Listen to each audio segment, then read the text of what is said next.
أشرقت نفسي بنور من فؤادي حينما رددت يا رب العباد، وانتشت روحي وصار الدمع يجري.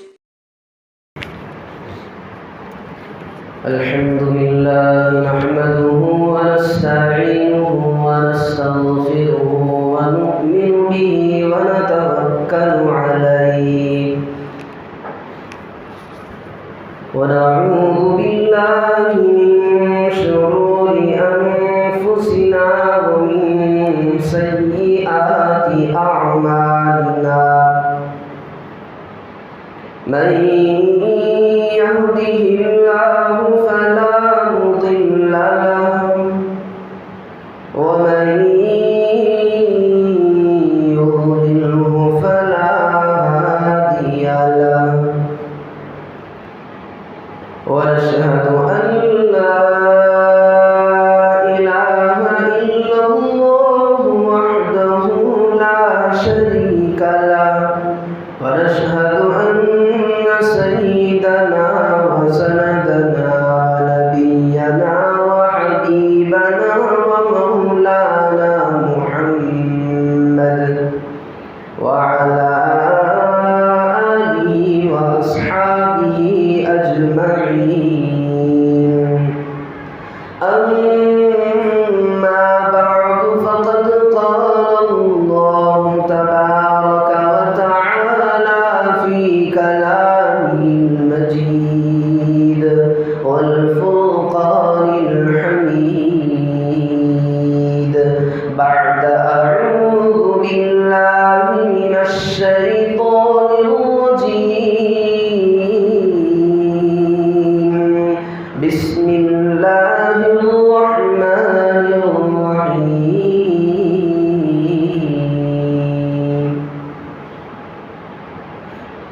كنتم خير أمة أخرجت للناس تأمرون بالمعروف وتنهون عن المنكر. وقال تعالى: وما أرسلناك إلا رحمة للعالمين. وقال النبي صلى الله عليه وسلم: انصر أخاك ظالما أو مظلوما، وكما قال عليه الصلاة والتسليم. مہمانان مکرم، دینی بھائیوں اور عزیز دوستوں، پچھلے جمعے میں بھی تقریباً یہ بات آئی تھی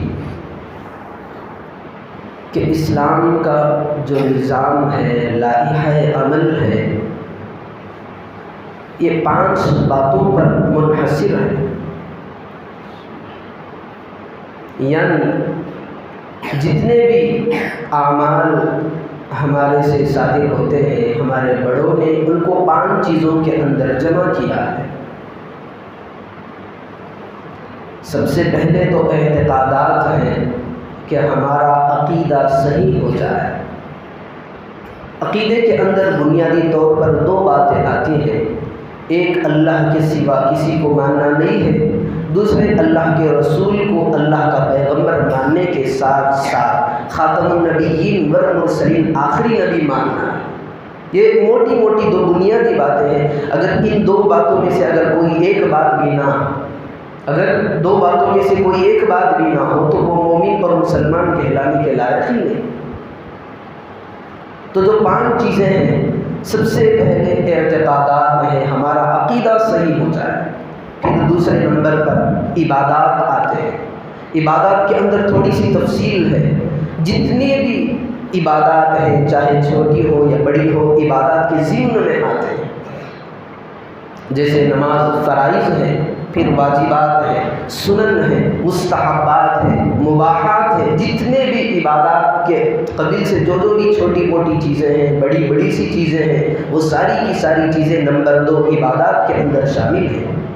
پھر نمبر 3 پر آئے تو ہمیں معاملات ملتا ہے، پھر 4 پر آئے تو اخلاقیات ملتے ہیں، پھر 5 پر آئے تو معاشرت ملتا ہے۔ تو ان 5 چیزوں کے اندر سب سے پہلے کی 2 باتیں جو اعتقادات ہیں اور عبادات ہیں، اس کا تعلق اللہ کے ساتھ ہے، اور جو معاملات ہیں، معاشرت ہے، اخلاقیات 3 چیزیں ہیں، ان کا تعلق عباد سے ہے، یعنی دونوں کا تعلق اللہ سے ہے اور 3 چیزوں کا تعلق اللہ کے بندوں سے ہے۔ اب اللہ کے رسول صلی اللہ علیہ وسلم نے زندگی کے اندر جن باتوں پر ہمیں زور دیا ہے، اس بات پر زور دیا ہے کہ حقوق 2 قسم کے ہیں، ایک تو حق اللہ ہے اور ایک تو حق العبد، حق العباد کا ہے۔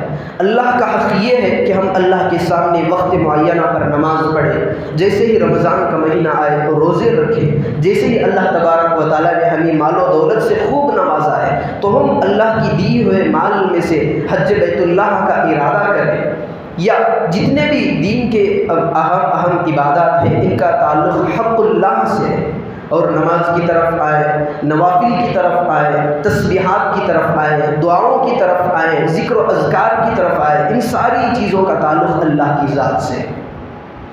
اگر ہم نے نماز پڑھا تو ثواب ہمیں ملے گا، اگر ہم نے نماز کو چھوڑ دیا تو اس کا عتاب بھی بھگتنا پڑے گا۔ اگر اللہ اپنے فضل سے معاف فرما دے تو کوئی پوچھنے والا نہیں ہے، اس کا تعلق تو اللہ کے ساتھ براہ راست ہے۔ پھر جو دوسری چیزیں ہیں، معاملات ہیں، معاشرت ہے، اخلاقیات ہیں، ان تینوں چیزوں کا تعلق بندے سے تعلق رکھتا ہے۔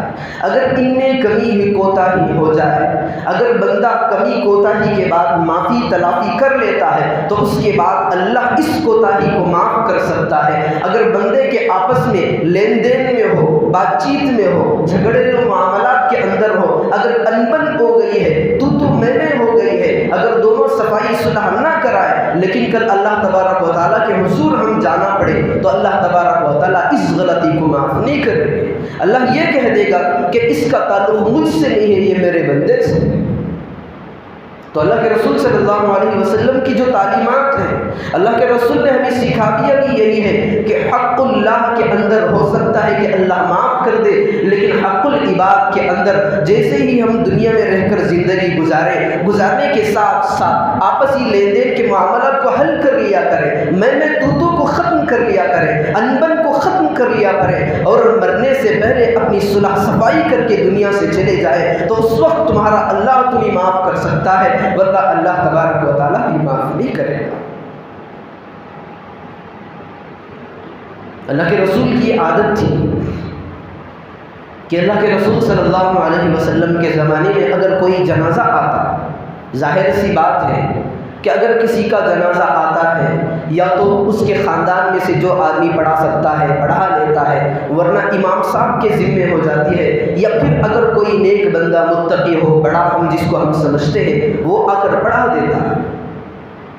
تو اللہ کے رسول صلی اللہ علیہ وسلم کے زمانے میں جن لوگوں کا انتقال ہوتا رہتا تو جنازہ لے کر مسجد کے سامنے رکھ دیتے، اللہ کے رسول صلی اللہ علیہ وسلم کو بلاتے کہ اے اللہ کے رسول آ جائیے، جنازہ تیار ہے۔ ایک صاحب کا جنازہ ایسے ہی مسجد کے باہر لایا گیا، اللہ کے رسول صلی اللہ علیہ وسلم کو نماز جنازہ پڑھانے کی درخواست کی گئی، اللہ کے رسول آئے، آنے کے بعد سب سے پہلے یہ پوچھا کیا اس کے ذمے کوئی قرض باقی ہے یا نہیں؟ کیا اس کے ذمے کوئی قرض باقی ہے یا نہیں؟ جو لوگوں کا مجمع تھا، آوازیں آنے لگی، اے اللہ کے رسول صلی اللہ علیہ وسلم، اس نے مرنے سے پہلے اپنے کاندھوں پر قرض کا بوجھ لے کر دب کر کے مر گیا ہے، ابھی اس کے ذمے میں قرض باقی ہے ادا نہیں کی۔ تو اللہ کے رسول صلی اللہ علیہ وسلم نے کہا کہ میں اس کی نماز جنازہ نہیں پڑھا ہوں۔ اللہ کے رسول نے یہ پوچھا نہیں کہ اس نے کتنی نمازیں پڑھی ہیں، اس نے کتنے روزے چھوڑے ہیں، اس نے کس کن اوقات کے اندر زکوٰۃ کو نہیں دیا ہے، اس نے کن کن اوقات کے اندر دعا کو نہیں کیا ہے، اس نے کن کن اوقات کے اندر قرآن کی تلاوت چھوڑ دی، یہ نہیں پوچھا۔ اللہ کے رسول نے پوچھا بھی تو یہ پوچھا کہ حق العباد سے متعلق اگر اس کے اندر میت کے اندر کمیاں ہیں، کوتاہیاں ہیں، قرض ہے یا کسی سے لین دین ہے تو میں اس کی نماز قطعاً نہیں پڑھاؤں گا۔ مجمع کے اندر حضرت علی رضی اللہ عنہ بھی مجمع کے ساتھ ساتھ تھے، تو حضرت علی رضی اللہ عنہ نے آگے بڑھ کر کہا، اے اللہ کے رسول صلی اللہ علیہ وسلم، میں اس میت کے قرضے کو ادا کرنے کے لیے تیار ہوں، اس کا جتنا قرضہ اس کے کاندھوں پر ہے میں اس کو دینے کے لیے تیار ہوں۔ تو اس وقت اللہ کے رسول صلی اللہ علیہ وسلم نے کہا، ہاں میں اب اس کی نماز جنازہ پڑھا سکتا۔ تو اللہ کے رسول صلی اللہ علیہ وسلم کی زندگی میں اللہ کے رسول نے کہہ کر بھی، قولاً بھی، عملاً بھی، فعلاً بھی ہمیں بتا کر دیا۔ ایک تو ساری امت کو بتا کر گئے ہیں کہ اپنے ذمے میں کسی کا قرض نہ لے کر دنیا سے جانا، پھر یہ بھی بتا دیا کہ میں اس کی جنازے نمازہ ہی نہیں پڑھاؤں۔ بہت ساری چیزیں ہیں جس پر اللہ کے رسول صلی اللہ علیہ وسلم نے ہمیں زور دیا ہے کہ یہ معاملہ تو حق العباد کا ہے، حق اللہ کا نہیں۔ کتابوں کے اندر ایک واقعہ لکھا ہے کہ حق العباد یعنی کتنی ایک اہم چیز ہے، اس کو ایک واقعی سے سمجھ سکتے ہیں کہ ایک شاگرد تھا، ان کے جو استاد تھے ان کا انتقال ہو گیا تھا۔ اب کسی وقت انتقال کے زمانے کے بعد رات میں شاگرد نے دیکھا، اسٹوڈنٹ نے خواب کے اندر دیکھا کہ میرے استاد انتہائی پریشانی کے عالم میں زندگی گزار رہے ہیں۔ تو خواب کے اندر اپنے استاد سے پوچھا، حضرت کیا بات ہے، آپ تو اتنے پریشان لگ رہے ہیں کہ آپ بہت رنجیدہ ہیں، اگر آپ نے نیک اعمال کیے ہیں تو قبول ہوئے ہیں یا نہیں؟ اگر قبول ہوئے تو آپ کے چہرے پر مرجھنی کیوں تاری ہوئی ہے؟ یعنی آپ کے جو چہرے پر حسن و ملال کے اثر نظر آ رہے ہیں کس وجہ سے؟ تو صاحب نے کہا، جو اس طالب علم کے استاد تھے انہوں نے کہا، میری عبادتوں کا تو اللہ ہی بہتر جانتا ہے، لیکن مجھے جنت میں جانے سے اس لیے روک دیا گیا ہے، مجھے جنت میں جانے سے رب ذوالجلال نے اس لیے روک دیا ہے کہ میرا جو پڑوسی تھا میں نے اس سے سوئی لے لی تھی، اس کے بعد میرا انتقال ہو گیا، میں نے اس سے سوئی کو اپنے گھر میں لایا تھا، اس کے بعد میرا انتقال ہو گیا، اب وہ سوئی میرے گھر پر موجود ہے، اس تک پہنچانا ہے۔ تو فوراً گھبراہٹ کی وجہ سے شاگرد کی آنکھ کھلنے کے بعد فوراً اپنے استاد کی بات کو مکمل کرنے کے لیے استاد کے گھر کے پاس گیا، جا کر تلاش کرنے پر معلوم ہوا کہ فلاں پڑوسی کا گھر وہیں پر ہے جس نے سوئی میرے حضرت کو دی تھی۔ تو اب یہ بندہ گیا شاگرد، جانے کے بعد اس پڑوسی سے جا کر کہا کہ میرے استاد صاحب کو آپ نے سوئی دی تھی؟ تو اس نے کہا ہاں میں نے دیا تھا۔ پھر استاد صاحب کے گھر میں اندر گیا، جانے کے بعد تلاش کرنے کے بعد وہ سوئی اس کو کسی جگہ پر رکھی ہوئی ملی تو لے جا کر اس پڑوسی کے حوالے کر دیا۔ پھر چند دن ایسے ہی گزر گئے، پھر رات میں خواب دیکھتا ہے کہ استاد صاحب کے لیے جو جنت میں جانے کا راستہ بند تھا وہ اللہ نے آسان کر دیا۔ تو اتنی موٹی موٹی، حالانکہ دیکھنے میں چھوٹی معلوم ہوتی ہے لیکن بہت طاقتور چیزیں ہیں، حق العباد کا معاملہ ہے، یہ تو ضروری ہے، لیکن اللہ کے رسول صلی اللہ علیہ وسلم نے اس سے بڑھ کر آگے اور یہ بتایا کہ لوگوں کے ساتھ غم خاری کے ساتھ رہا کرو، ہمدردی کے ساتھ رہا کرو۔ یہ تو کسی ایک کی چیز لینا یا پھر دینا، قرضہ لینا دینا، یہ تو ہمارا حق ہے، ہم اگر اس کو ادا کرنے سے قاصر رہیں، نہ دے تو کل ہماری پکڑ ہوگی۔ اللہ کے نبی نے یہ چھوڑ کر اور آگے یہ کہا کہ اگر قرضہ ہے یا نہ ہے لیکن احسان کا معاملہ کرتے رہنا، ہمدردی کا معاملہ کرتے رہنا۔ سلجوق سلط ریاست کے بادشاہوں کے تاریخ کے اندر کئی واقعات لکھے۔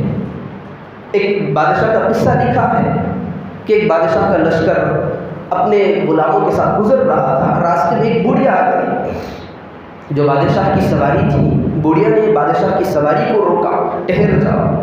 بادشاہ حیران کہ بوڑھیا میری سواری کو روک رہی۔ ہم جانتے ہیں کہ پرانے زمانے کے اندر، زمانے قدیم کے اندر اگر بادشاہ ایک حکم بھی دے دیتا تو آنکھ بند کر کے ان کو حکم کو ماننا ضروری ہو جاتا۔ یہاں پر ماحول ایسا ہے کہ بادشاہ کی سواری جا رہی ہے، بوڑھیا درمیان میں آ کر اسے روک رہی ہے۔ چونکہ بادشاہ تو منصف مزاج کا تھا، انصاف پسند تھا، تو اپنی سواری پر سے اتر کر پوچھنے لگا مائی جان کیا بات ہے، تم نے میری سواری کو روک؟ تو اس نے کہا دیکھ بیٹا، جو تیرا لاؤ لشکر یہاں پر تیرے ساتھ آیا ہوا ہے، انہوں نے جبراً مجھ سے میری گائے کو چھین کر انہوں نے کاٹ کر کے ذبح کر کے کھا لیا۔ میں تجھ سے سوال کرتی ہوں، اپنا حق کے لیے میں تجھ سے مانگنا چاہتی ہوں کہ میری چیز مجھے واپس لوٹا دے۔ تو وہ تو حق مزاج والا آدمی تھا، حق پسند تھا، منصف مزاج کا تھا، تو فوراً اس نے حکم دیا کہ جو مائی جان کی جو بھی چیزیں لی ہیں، یعنی جو بھی گائے لی ہے، اس کو واپس کر کے اس کے ساتھ تقریباً 70 یا 100 اسی طرح کے گائیوں کو حوالے کر دیا جائے اور رقم بھی ساتھ میں حوالے کر دیا۔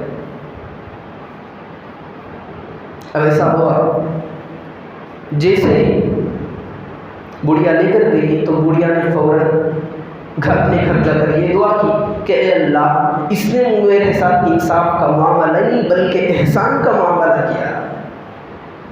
انصاف تو یہ تھا کہ میری ایک گائے کے بدلے مجھے ایک گائے دے دیتا، لیکن اس نے ایک میری گائے کے ساتھ ساتھ 70 یا 100 گائیوں کو واپس کر دیا ہے، اور مزید برآں یہ کہ اس نے مجھے کچھ اشرفیوں کی ایک جو تھیلی ہے وہ بھی واپس کر دیا ہے۔ اے اللہ، تو بھی اس کے ساتھ انصاف کا معاملہ نہ کرنا، احسان کا معاملہ کرنا۔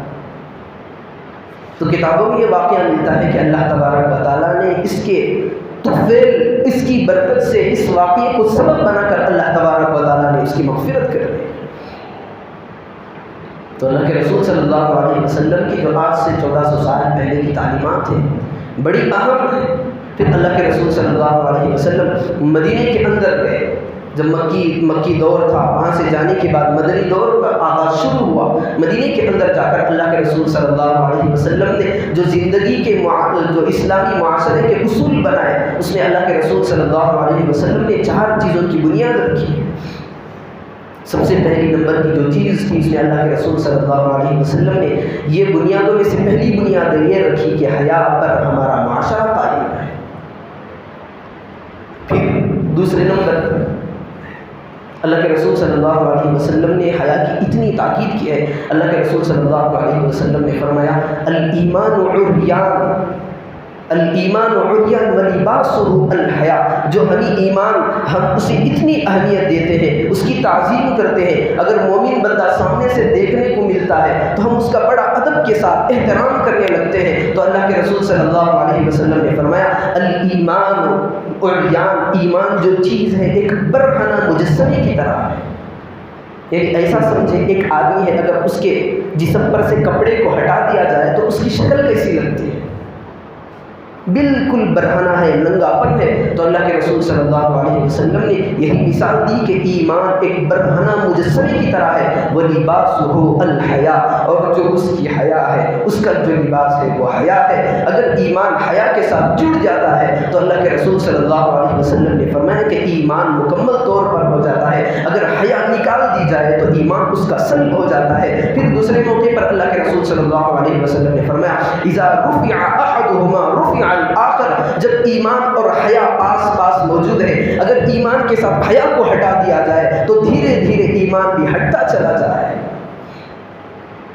تو اللہ کے رسول صلی اللہ علیہ وسلم نے جو مدنی زندگی کے اندر جو زندگی معاشرتی زندگی اسلامی ماحول کے اندر جو جن چیزوں کو بنیاد بنایا ہے، سب سے پہلی چیز اس کے اندر حیا ہے۔ پھر دوسرے نمبر پر اللہ کے رسول صلی اللہ علیہ وسلم نے شرعی پردے کو کہا ہے۔ پھر تیسرے نمبر پر اللہ کے رسول صلی اللہ علیہ وسلم نے جو تاکید کی ہے، جس پر زور دیا ہے، وہ حق العباد ہے۔ پھر چوتھے نمبر پر جو چیزیں اللہ کے رسول صلی اللہ علیہ وسلم نے بنیاد بنایا ہے، اللہ کے رسول صلی اللہ علیہ وسلم نے چوتھے نمبر پر ہمدردی اور غمخواری کو بنیاد بنایا ہے۔ جب ابھی اللہ کے رسول صلی اللہ علیہ وسلم کو نبوت ملنے سے پہلے عرب کے اندر کا دور ہم جانتے ہیں کہ انتہائی ظالمانہ تھا، وحشیانہ تھا، بربریت کا دور تھا، انتہائی ہر طرح کے گناہ اس قوم کے اندر پائے جاتے ہیں۔ آدمی کو اگر انسان کی جگہ حیوان کہا جائے تو یہ بھی اس کے لیے کم تھا، حیوان سے بدتر ان کی زندگی انسانوں کی گزر رہی تھی۔ یعنی تعصبیت کا شکار تھے، متعصب تھے، متشدد تھے، انتہا ظالم تھے۔ تو قریش کے اندر مدینے کے قریب میں ایک واقعہ پیش آیا، جو بازار لگتا ہے کہ بازار کے اندر ایک باہر سے دیہاتی آیا۔ دیہاتی آنے کے بعد جو جس طرح ہمارے یہاں ہوتا ہے، ہمارے یہاں جیسے منگل کے اندر بازار وغیرہ لگتا ہے، باہر سے چیزوں کو لا کر خرید و فروخت کی جاتی ہے، اسی طرح عرب کے اندر ایک مرتبہ ایک باہر کا دیہاتی شخص آیا۔ آنے کے بعد خانہ کعبہ کے قریب میں ایک بازار لگا، وہاں پر اپنی چیزوں کو فروخت کیا۔ تو لینے والا عاص بن وائل تھا، یعنی قریش کا ایک سردار نما آدمی، تو اس نے ساری چیزوں کو لے لیا۔ لینے کے بعد اس کے پیسے ادا نہیں کیے۔ اب یہ بیچارہ دیہات کا تھا، آ کر اپنا حق مانگنے لگا تو اس نے انکار کر دیا۔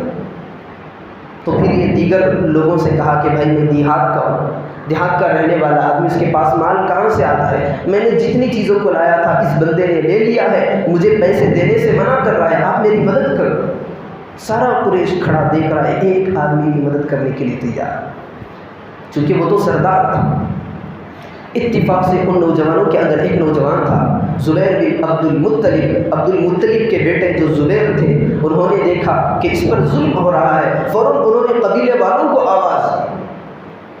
بنو ہاشم کا قبیلہ آ گیا، بنو امیہ آ گئے، بنو زہرہ آ گئے، بنو مخزوم کے لوگ آ گئے، ساروں کو جمع کر کے فرمایا آج سے ہم اس بات پر قسم کھاتے ہیں کہ جب تک ہم دنیا کے اندر رہیں اس وقت تک ہم ایک ظالم کو بھی مدد نہیں کریں گے اور مظلوم کا بھرپور ساتھ دیں گے۔ اور ایک جملہ مزید یہ بھی ارشاد فرمایا کہ جب تک سمندروں کے اندر ایک ایک پانی کی بوند بھی باقی رہ جائے گی اس وقت تک ہم مظلوموں کے ساتھ مل کر لڑتے رہیں۔ تو اس وقت ابھی ایمان نہیں آیا تھا، اسلام اس وقت ابھی پھیلا ہی نہیں تھا، بلکہ اللہ کے رسول صلی اللہ علیہ وسلم کو ابھی نبوت ہی نہیں ملی تھی، اس وقت کی بات ہے۔ تو خود اسلام لانے کے بعد اللہ کے رسول صلی اللہ علیہ وسلم کہتے ہیں شہید تو حلف الطیبین، میں جو حلف الفضول نامی جو جماعت تھی بنو ہاشم وغیرہ کی، جنہوں نے قسم کھائی تھی کہ ہم مظلوم کا مرتے دم تک ساتھ دیں گے، اس وقت تک اللہ کے رسول صلی اللہ علیہ وسلم بھی وہاں پر موجود ہے۔ تو اسلام لانے کے بعد اللہ کے رسول صلی اللہ علیہ وسلم نے کہا وہ پاکیزہ لوگوں کی جو قسم تھی کیا ہی بہترین قسم تھی، اگر آج بھی اسلام کے اندر بھی اگر اس قسم کو پورا کرنے کے لیے بلایا جائے تو محمد ابھی حاضر ہو کر ان لوگوں کے پاس چلا جائے۔ تو یہاں پر اللہ کے رسول صلی اللہ علیہ وسلم نے مدنی زندگی معاشرے کے اندر جو اصول بتائے ہیں، اس کے اندر چوتھا اصول یہی ہے، ہمدردی ہے اور خیر خواہی ہے۔ اس کے اندر تفریق نہیں ہے کہ اس کا تعلق اسلام سے ہے، اس کا تعلق غیر اسلام سے ہے، بلکہ اس کا تعلق تو انسانیت کے ساتھ ہے۔ تو اللہ کے رسول صلی اللہ علیہ وسلم نے یہی ہمیں سبق دیا ہے کہ ہم انسانیت ہونے کے ناطے چاہے ہمارا مسلم بھائی ہو یا چاہے غیر مسلم ہو، ہم دونوں کی مدد کریں۔ جب اللہ کے رسول صلی اللہ علیہ وسلم کو پہلی مرتبہ وحی آنے لگی، حضرت جبرائیل آئے، آ کر کہنے لگے اقرا پڑھو، تو اللہ کے رسول صلی اللہ علیہ وسلم نے کہا ما انا بقاری، میں پڑھا ہوا نہیں۔ تو حضرت جبرائیل علیہ السلام نے اللہ کے رسول صلی اللہ علیہ وسلم کو دبوچا۔ اللہ کے رسول خود کہتے ہیں حتی بلغ منی الجہد، میرے جسم کی طاقت ختم ہونے کے قریب ہو گئی تھی، میری طاقت جواب دینے لگ گئی تھی۔ پھر دوسری مرتبہ حضرت جبرائیل نے کہا اقرا پڑھو، اللہ کے رسول نے کہا ما انا بقاری، میں پڑھا ہوا ہے۔ پھر تیسری مرتبہ اس قدر دبایا حضرت جبرائیل علیہ السلام نے، اللہ کے رسول صلی اللہ علیہ وسلم کی قوت جو تھی وہ جواب دینے لگ گئی تھی۔ فوراً گھر آئے، آنے کے بعد اللہ کے رسول صلی اللہ علیہ وسلم نے حضرت خدیجہ تھی تو کہا کہ سب سے پہلے میرے چہرے پر چادر اڑا دو، سب سے پہلے میرے چہرے پر چادر اڑا دو، مجھے ایسا معلوم ہوتا ہے کہ میری زندگی تباہ ہو رہی ہے، میرے ختم ہونے کے آثار نظر آنا شروع ہو گئے۔ اللہ کے رسول کو یہ معلوم نہیں تھا کہ اللہ کے نبی کو نبوت مل رہی ہے۔ اللہ کے رسول انتہائی پریشان، انتہائی گھبراہٹ کے اندر آ کر کہنے لگے زملونی دسرونی، مجھ پر چادر اڑا دو، میرے اوپر اوڑھنا اڑا دو۔ حضرت خدیجہ تھی جو ساتھ میں اللہ کے رسول صلی اللہ علیہ وسلم کا دانا بازو بن کر کھڑی تھی، اللہ کے رسول کو لٹا دیا گیا، ساتھ میں چادر بھی اوڑھ دی گئی۔ پھر حضرت عائشہ رضی اللہ عنہا نے جو اللہ کے رسول صلی اللہ علیہ وسلم کی باتیں ہیں ان کو اللہ کے رسول صلی اللہ علیہ وسلم کے سامنے دہرایا۔ اللہ کے رسول صلی اللہ علیہ وسلم سے حضرت عائشہ نے کہا آپ گھبرائیں نا، آپ کو گھبرانے کی ضرورت نہیں ہے، کلا واللہ قسم بخدا، اللہ کی قسم اللہ آپ کو ضائع نہیں کرے گا۔ اللہ آپ کو ضائع نہیں کرے گا۔ پھر حضرت عائشہ نے کہا اس کی وجہ کیا ہے؟ اللہ کے رسول صلی اللہ علیہ وسلم سے حضرت عائشہ نے کہا انک لتصل الرحم، تم تو رشتہ داروں کو جوڑنے کا کام کرتے ہو۔ یہاں تو اسلام کی بات نہیں ہے، غیر اسلام کی بات نہیں ہے، یہاں تو رشتہ داری ہے۔ رشتہ داری میں بھی کافر بھی ہو سکتے ہیں، رشتہ داری میں غیر مسلم بھی ہو سکتے ہیں، رشتہ داری میں مسلم بھی ہو سکتے ہیں۔ تو اللہ کے رسول صلی اللہ علیہ وسلم سے حضرت عائشہ نے کہا تم تو رشتہ ناتوں کو جوڑنے لگتے ہو، اگر کوئی کٹ جائے تو وہاں پر آپس میں جا کر ملانے کا کام رکھتے ہو، تو اللہ تبارک و تعالیٰ تمہیں کیسے ضائع کر سکتا ہے؟ تو 5 باتیں اللہ کے رسول صلی اللہ علیہ وسلم کی حضرت عائشہ نے کہا۔ پہلے نمبر پر کہا انک لتصل الرحم، تم تو رشتے ناتوں کو جوڑتے ہو۔ پھر کہا وتحمل الکل، تم تو بوجھل آدمیوں کا بوجھ ہلکا کرتے ہو۔ اللہ کے رسول کی عادت تھی اگر معاشرے کے اندر کوئی ایسا آدمی مل جاتا جس کے کاندھوں پر قرض کا بوجھ ہوتا، اسے ادا کرنے کی اس کے اندر سکت نہیں ہوتی، اسے ادا کرنے کی اس کے اندر طاقت نہیں ہوتی، تو اللہ کے رسول صلی اللہ علیہ وسلم ان کا انتظام کرتے بغیر فرق کیے کہ یہ مسلم ہے غیر مسلم ہے، کیونکہ اس وقت تو ابھی نبوت ہی نہیں ملی تھی اللہ کے رسول صلی اللہ علیہ وسلم، تو اس کا انتظام کرتے۔ پھر تیسرے نمبر پر وتقسم المعدوم، جس آدمی کے یہاں کوئی کمانے کا ذریعہ نہیں ہے، اللہ کے رسول صلی اللہ علیہ وسلم اس کے چیزوں کو مہیا اور فراہم دیا۔ کیا کرتے ہیں؟ اگر کوئی آدمی بے گھر بیٹھا ہے، روزی کا انتظام نہیں ہے، تو اللہ کے رسول صلی اللہ علیہ وسلم اس کے سامنے لے جا کر روزی کا انتظام دیا کرتے ہیں۔ پھر آگے وتقری الضیف، اور کبھی بھی کوئی مہمان آ جاتا تو اللہ کے رسول صلی اللہ علیہ وسلم اس کا انتظام کیا کرتے۔ جو آج ماحول ہے ایسا ماحول اس زمانے میں نہیں تھا۔ اس زمانے کے اندر انہی لوگوں کے لیے ایک وقت کی اگر روٹی مل جائے تو یہ بہت بڑی بات تھی۔ ہمارے اندر اگر ہمارے گھروں کے اندر کھانا پکانے والی تیار نہیں ہے، کوئی مہمان بھی آ جاتا ہے تو ہمارے پاس روپیے تو موجود ہیں، ہم لے جا کر اسے ہوٹل کے اندر کھلا سکتے ہیں، لیکن اس زمانے کے اندر یہ بات نہیں تھی۔ ایک وقت کا کھانا ملنا تو بڑی قسمت کی بات تھی، بڑی مقدر کی بات تھی۔ ایسے ماحول میں اللہ کے رسول صلی اللہ علیہ وسلم اگر کوئی مہمان آ جاتا تو اسے بھوکا واپس نہیں بھیجتے۔ پھر 5ویں بات حضرت عائشہ نے کہا وَتُعِينُ عَلَى نَوَائِبِ الْحَقِّ، جب اللہ تبارک و تعالیٰ کے جو جھنکیاں زمین پر نکلنے لگتی ہیں، زلزلے رونما ہونے لگتے ہیں، تباہیاں آنے لگتی ہیں، ہوائیں چلنے لگتے ہیں، آندھیاں آنے لگتی ہیں، تو ایسے ماحول میں جتنا بھی نقصان ملک کا ہوا ہے، جتنا بھی نقصان لوگوں کا ہوا ہے، جتنا بھی نقصان معاشرے کا ہوا ہے، اللہ کے رسول صلی اللہ علیہ وسلم ان کے نقصان کی بھرپائی اور تلافی کے لیے کوشاں رہتے، تیار رہتے کہ فلاں بھائی کی چیزیں نقصان میں آ گئی ہیں، فلاں بھائی کی چیزیں تباہ ہو گئی ہیں، ہم اس کو اکٹھے کر کے اس کو کیسے دیا جائے۔ تو یہ 5 چیزیں ہیں اللہ کے رسول صلی اللہ علیہ وسلم کو حضرت عائشہ تسلی دے رہی ہے، تمہارے اندر اتنی خصلتیں ہیں، انسانیت کی یہ باتیں ہیں، تو اللہ تبارک و تعالیٰ تمہیں کیسے ضائع کر سکتا ہے۔ پھر اللہ کے رسول اللہ تبارک و تعالیٰ نے بھی قرآن مجید میں یہ کہا ہے کنتم خیر امۃ اخرجت للناس تأمرون بالمعروف وتنہون عن المنکر، اللہ نے اس ہم جیسے ناہنجروں کا، ہم جیسے بدتمیزوں کا تعارف قرآن میں یوں کیا ہے، کنتم خیر امۃ اخرجت للناس، تم تو ایک بہترین امت ہو۔ کیوں بہتر ہو؟ اخرجت للناس، تمہیں لوگوں کے لیے نکالا گیا ہے۔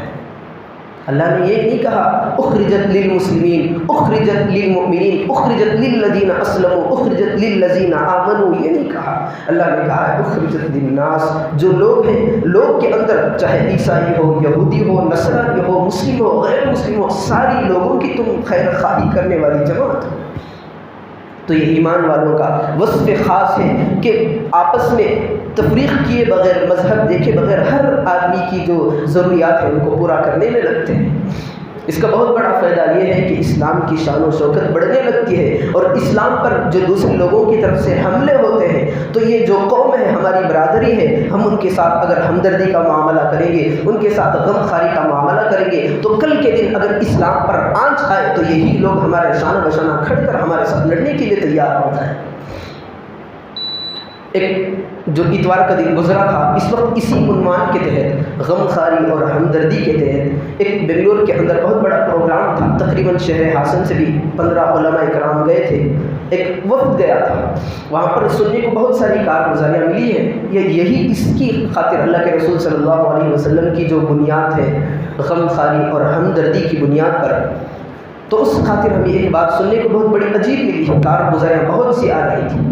تو ایسے ماحول میں جس وقت ہم حجاب کا معاملہ ہے یا طلاقوں کا مسئلہ تھا، طلاق پر پابندی لگائی گئی ہے، حجاب پر پابندی لگائی گئی تھی، دوپٹے پر پابندی لگائی گئی تھی، ہر طرف احتجاج شروع ہوئے تھے، تو اس وقت میں جو ابھی اتوار گزرا تھا اس وقت میں کارگزاریاں آئی ہیں، تو بہت سارے کیرلا وغیرہ کے لوگ بھی آئے تھے. انہوں نے کہا ہمارے معاشرے کے اندر جو بھی غریب قسم کے لوگ ہیں، چاہے مسلمان ہو غیر مسلم ہو جو بھی ہو، ہم اس کا بھرپور اس کا استقبال کر کے خیر مقدم کر کے اس کی ضروریات کو فراہم کرتے ہیں. ہم یہ نہیں دیکھتے کہ یہ مسلمان ہے. وہ طبقہ جو انسانیت کے نام پر کام کرنے والا ہے کیرلا کے اندر، اس میں سے ایک آدمی سنا رہے تھے کہ ہم حتیٰ کہ جو پولیس کا طبقہ ہے، محکمہ ہے، پولیس اسٹیشن میں جاتے ہیں، وہاں پر اگر کوئی چیزیں ضروریات کی ہیں تو وہاں پر بھی فراہم کر دیتے، ریلوے اسٹیشن میں جا کر پانی وغیرہ کا انتظام کر دیتے، ہسپتال میں جا کر جتنے بھی پیشنٹس ہیں، بیمار ہیں، مریض ہیں، نہ یہ پوچھتے کہ یہ مسلمان ہے، نہ یہ پوچھتے کہ یہ کس مذہب سے تعلق رکھتا ہے. ہمیں معلوم ہوتا ہے کہ اسے سخت ضرورت ہے تو ہم اس کے سامان کا انتظام کر دیتے. تو وہ بندہ کہہ رہا تھا کہ ہمیں اتنا تجربہ ہوا ہے کہ جو یہ اللہ کے رسول صلی اللہ علیہ وسلم کی صفت تھی ہم اس کو اپنانے لگے ہیں. ہمیں یہ تجربہ ہوا ہے کہ جب حجاب کا ماحول پیدا ہوا تھا، ساری جگہ گرماہٹ تھی، کسی جگہ آگ جل رہے تھے، کسی جگہ احتجاجات تھے، کسی جگہ پتھر وغیرہ برسائے جا رہے تھے. ایسے ماحول میں ہم لوگوں کا کہنا ہے کہ جب حجاب پر پابندی لگائی گئی تو ہمارے جو اسکولس اور کالج ہیں وہاں کی جو پرنسپل وغیرہ ہیں وہ اٹھ کر کھڑے ہو گئے، وہ ہمارا ساتھ دینے لگے. جو پولیس وغیرہ ہیں وہ بھی طبقہ ہمارا ساتھ دینے لگا کہ یہ ہماری مسلم بہنیں ہیں، ان کے چہروں سے دوپٹے کو اتارا نہیں جائے گا. حالانکہ ایک غیر مسلم ہندو کی سپورٹ کرنا، ہندو کے فیور میں اگر بات کرنا ہے تو یہ بس کی بات نہیں، لیکن اس بات کو سمجھے کہ ہمدردی اور غمخواری جو چیز ہے یہ دلوں کو موہ لینے والی بات ہے، دلوں کا تعلق اپنے سے جوڑنے والی چیز ہے. تو وہ بندہ کہہ رہا تھا کہ حتیٰ کہ ہم یہاں تک ہماری نوبت آ گئی کہ ہم مندروں کے اندر جاتے، وہاں پر جو پادری یا جو پجاری ہوتے ہیں ان کے پاس جا کر ہم ان کی ضروریات کو پوچھ کر ہم اپنے مال میں سے اس کا خرچہ کرتے. تو نتیجہ یہ نکلا کہ جب ہر طرف اسلامی شعار میں سے کسی چیز پر حملہ ہوتا تو یہی بھائی ہمارے اٹھ کر کھڑے ہوتے. تو یہ اب کی بات نہیں ہے، یہ تو 1400 سال پہلے ہمارے آقا جناب محمد رسول اللہ صلی اللہ علیہ وسلم نے نبوت ملنے سے پہلے ہی ہمیں سکھا کر چلے گئے کہ اگر ملک کے اندر رہنا ہے، وطن کے اندر رہنا ہے تو برادران وطن کے ساتھ ہمارا تعلق مضبوط کریں. اس کے اندر مذہب کی تفریق ہے، یعنی کچھ بھی تفریق نہیں ہے، اسلام کا تعلق رکھنے والا ہے، کوئی چیز اس کے اندر نہیں ہے. ہاں ہمیں کوئی ایسا غیر مسلم مل جائے. تو ایک آدمی جو بتا رہا تھا کارگزاری کے اندر، یہ آدمی ملا کہ کسی جگہ کیرلا کے اندر ایک شخص کا ایکسیڈنٹ ہو گیا، غیر مسلم بھائی تھا. ایکسیڈنٹ کے اندر جیسے ہی اسے کسی نے ایکسیڈنٹ کر دیا تو وہ گر پڑا. جیسے ہی اس نے وہاں پر گر پڑا تو سارا مجمع اکٹھا ہو گیا. وہ غیر مسلم جو بھائی اپنے مسلمان بھائی سے کہہ رہا ہے، جیسے ہی گرا تو ایک مسلم بھائی تھا ہمارا، فوراً اس کا حال پوچھنے کے لیے آ گیا کہ بھائی تمہیں پانی کی ضرورت ہے، کسی اور چیز کی ضرورت ہے، تمہیں چوٹ تو نہیں لگی؟ اب ایسے ماحول کے اندر اگر آدمی کو چوٹ لگ جائے تو اس کا دماغ کام کرنا بند کر جاتا ہے، اسے احساس نہیں ہوتا کہ میں کہاں پر ہوں، مجھے ہو کیا رہا ہے. تو وہ آدمی بتا رہا تھا کہ جیسے ہی وہ بندہ گرا فوراً ایک ہمارا مسلم بھائی فوراً اس کے پاس گیا، اس کی حالت کو دریافت کرنے لگا. تو جب وہ اچھا ہو گیا تو اس کے بعد وہ خود آدمی کہتا ہے کہ جب میرا ایکسیڈنٹ ہوا تھا، جیسے ہی میں زمین پر گر پڑا تو ایک بہت بڑا طبقہ میرے سامنے موجود تھا، میرے ہم برادر تھے، یعنی غیر مسلم بھائی تھے، بہت سارا مجمع غیر مسلم کا تھا. اور میری خیریت پوچھنے کے بجائے، میرا حال دریافت کرنے کے بجائے لوگوں نے اپنا موبائل نکالا اور ویڈیوگرافی شروع کر دی. خود ہندو بھائی اپنی ہندو لوگوں کی عادتیں بتا رہا ہے کہ جب میں اتنی مجبوری میں تھا کہ میرا جو برادری تھی، میرے رشتہ دار بھی وہاں پر موجود تھے، میرے خاندان کا ایک لڑکا تھا سامنے سے ویڈیو نکال رہا تھا. تو وہ آدمی کہتا ہے کہ وہ ہندو بھائی جو نیچے گرا تھا اس نے اس سے بلا کر پوچھا کہ بھائی تیرا ویڈیو نکالنا اہم ہے یا میری حالت اہم ہے؟ تو فوراً وہ لڑکا پیچھے گیا، مجمع سے پیچھے ہٹا، پھر اس طرف آ کر ویڈیو نکالنا شروع کر دی. تو آدمی انتہائی درد کے ساتھ یہ کہہ رہا ہے کہ آج اگر کسی کے یہاں ہمدردی ہے تو ہمارے مسلم بھائی کی. وہ آدمی بولنے پر مجبور ہو گیا. ہاں اگر اسلام اگر کوئی سچائی کا درس دیتا ہے تو اسلام اگر کوئی مجبوری کے اندر ہمارا ساتھ دینا چاہتا ہے تو یہ ہمارا مسلم ہے۔ تو یہ اللہ کے رسول صلی اللہ علیہ وسلم نے آج کی بات نہیں ہے 1400 سال پہلے، بلکہ نبوت ملنے سے پہلے ہمیں تعلیم دی ہے کہ ان باتوں کو اپنائیں۔ اس کے بعد اگر اسلام پر کوئی حملہ ہونے آئے تو یہی ہمارے بھائی جن لوگوں کی ہم نے ساتھ دی ہے، ان کی ہیلپ کی ہے، ان کی مدد کی، ہمارے سامنے آ کر کھڑے ہو جائیں۔ عربی کے اندر ایک محاورہ ہے الانسان عبد الاحسان، اگر ہم کسی غریب کے پاس جا کر 5 روپیہ بھی وقت کے ضرورت کے تقاضے کو دے کر دے دے تو زندگی پر ہمارا احسان بنے۔ تو جتنے بھی اسلام پر حملے ہوتے رہیں گے، جتنے بھی ہماری شریعت کو ہٹانے کی کوششیں کرتے رہیں گے، ہمارے پاس ایک ہی چیز بچی ہے کہ ہر ساتھ اگر کہیں پر ہماری کاروبار میں لڑائی جھگڑے وغیرہ ہو جائے، سامنے ہمارے بالمقابل میں ہندو بھائی ہے تو اس سے نہ الجھے، بلکہ اسے اپنی اخلاقیات کا سبق دے کر بھیجے، اپنے انسان ہونے کا اسے سبق دے کر بھیجے، اپنے رسول کے فالوورز ہمیں اسے یہ بتا کر بھیجے۔ اگر زیادتی تو اس کی طرف سے ہوئی، ہندو کی طرف سے ہوئی، تب بھی ہم نہ الجھیں، بلکہ معاملے کو سنگینے کے ساتھ حل کر کے اسے یہ پیغام دے کر بھیجے، ہاں اگر مسلم ہو تو ایسا ہونا چاہے۔ تو اللہ تبارک و تعالیٰ نے، اللہ کے رسول صلی اللہ علیہ وسلم نے قرآن مجید میں ہو یا احادیث مبارکہ میں ہو، انسانیت کی خاطر جن جن چیزیں ہمیں بتا کر گئی ہیں، اللہ تبارک و تعالیٰ ہم تمام کو ان باتوں پر عمل کرنے کی توفیق عطا فرمائے۔ آمین۔ وآخر دعوانا ان الحمد للہ رب العالمین۔